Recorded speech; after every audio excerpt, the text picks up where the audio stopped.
some people may or may not want to eventually work on a red team. Yeah, here we go. I'm not going to tell you who I am. If you want to know who I am, you got to come ask me. But I sent some Twitters back and forth with Aaron. He's nuts, squirrels in a barrel, I guess, is his Twitter feed. But he does some red team stuff too. I was hoping he could be here to help kind of argue with me or do whatever, but I guess I'm the only one here. So, and then if anybody else out there works on a red team and you don't like what I say, just stand up and say it and say you're full of shit. So, all right. The idea, so we're going to talk about what we look for if you want to join a team like ours. So, what exactly is a red team? Wikipedia says an independent group that challenges an organization to improve its effectiveness.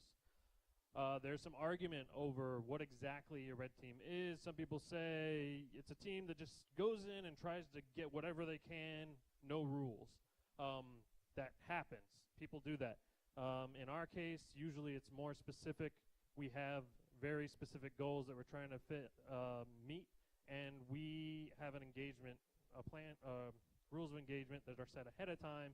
We say, you're not going to attack this system, you're not going to attack this system, you're going to go after this one, because when you're trying to scope an assessment like that and try to be really effective at what you're finding, you got to be careful with that stuff. So the bottom line is that we all get to break into a lot of stuff. That's what we do for a living. I break into a lot of applications and networks. Aaron, you guys have seen his talks. He does a lot of social engineering, breaking into buildings, seeing what he can grab, doing that kind of stuff. So different kind of teams specialize in different areas. So in the end, if you're looking to join a team like this, you want to find a team who kind of lines up with your interests.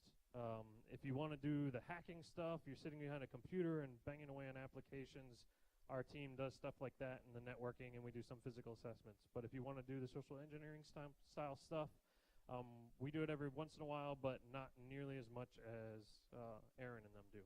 So, okay, starting off. Your baseline is everything that Bill talked about in his talk when you're getting into information security. So you want to read a lot, hack stuff, attend SecKC, talk to a lot of people. If you're not talking to people, nobody knows who you are, you don't really know anything. You can read a lot of books, you're not going to learn a lot that way. Make sure you're talking to people and trying things out. Don't, definitely, as Bill said, make excuses for not trying to learn yourself. Because this job requires a lot of self-learning, and if you haven't shown that you can do that, probably not going to be a really good fit. You don't want to go around thinking that you know everything, because guess what? We all have a lot to learn, no matter how long you've been doing this. And the last one is big. Don't pretend to know things that you don't. If you walk up to somebody and say, hey, I know a lot about this, but could you teach me? And no, I'm not going to teach you. If you ask me, hey, I'm having a hard time with this, can you help me out? Then I'll be, yeah, great, sure. I'll do what I can. So the next one is, this is key, you don't already have to be a elite hacker. In fact, some of our team members were hired straight out of college and had very little background experience. 7 to 10 years later, they now have a lot of experience. But if you have IT, admin, or software development background, it's a really good jumping off point. Some other guys on the web post this a lot too. Especially developers become very good application pen testers. IT people tend to be really good network pen testers because they're familiar with the systems. On our team specifically, we have an apprenticeship-style training system. So you come on, you don't do anything on your own until you've proven trust with the other team members in what you can do. And it's not about you being able to do it. It's about us being able to trust that you can do it to the standards of the team. And that's how you progress throughout it. I personally, that second to last line, I have doubled what I knew after 13 years of software development, doubled what I knew about application security in a couple of months. So this job, you will learn a lot about security. And as I said before, there's always a lot more to learn. Trixie is another one that's coming up where I've been doing a lot of research and just kind of going outside of my comfort zone. So, this one is also important. Okay, all the slides that I put up here are important. All right, just assume. I'm going to say it anyway, but they're there. All right. Thing about this job is you can't really talk about what you're doing. There are never mind, I won't stir the pot. So you can talk about what you're doing with the team, talk about your clients, all that stuff, but outside you generally are not going to be able to talk about what you're doing. In the end, we want to help our clients. We're not throwing them into the fire. Also, you have an NDA, so guess what? You can't talk about it. I find 0 days on a regular basis. You've never seen me up here present one. Unfortunately, if that's the kind of thing you need to make you happy, then that's probably not a good job for you. You should go to the black hat side of things and just hack into things and get caught by the FBI. One thing I do a lot is I do a bunch of training and I present research project results, and it helps me kind of pass on lessons learned, and also just talking with people. They tell you about things that their problems that they're having, and you can kind of draw on your experiences and help them out. Also, this I find particularly necessary for this job. You genuinely want to help out your clients. Nobody is going to pay you to break into their stuff just for the sake of breaking into their stuff, right? They pay you to help them improve their security posture. They don't give a crap how cool it was, right? So make sure you know their needs, provide the recommendations that are appropriate to them, and when you give those recommendations, they're not mandates. They can choose to ignore your report that you spent 40 hours writing entirely, and you just have to suck it up. That's part of the job.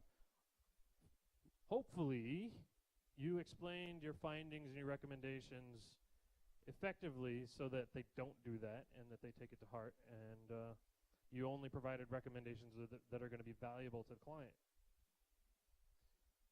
Yeah, so we have somebody in here who doesn't give a crap about that.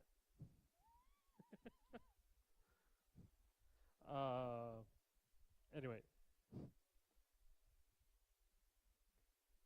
So one of the major things we do, 40–50% of this job is communicating. You're talking with people. You're talking with your team. You're talking with your clients. You're writing reports.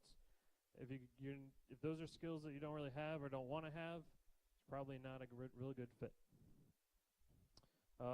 Last point, your team will help you through a lot of these things when you first get started and kind of help you understand the team strategy for reporting things and getting them delivered to your clients.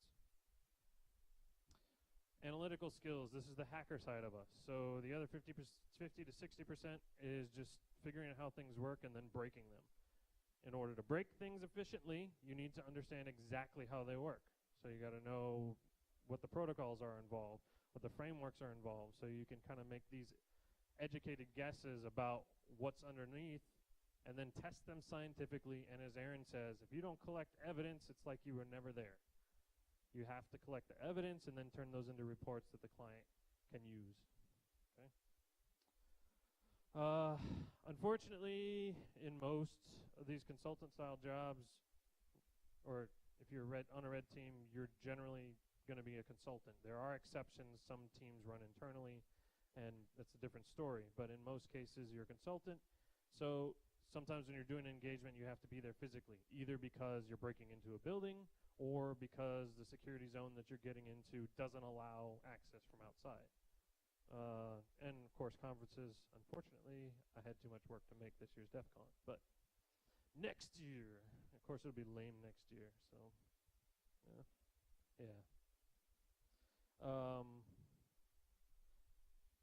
Another interesting perk, though, is that I get to work from home. So end of the talk. All those things. If you engage, you want to learn, You want to help clients. You don't really give a crap if you're going to stand in front of people and present cool hacker stuff besides your research projects. Good communication skills, good analytical skills, and you don't mind travel occasionally. You know, it's a job you could probably get. So don't think you have to be the Uber hacker to get into a red team and start learning stuff. You will get trained either way. And chances are you'll probably learn a lot more than you actually know. So, yeah, that's about it.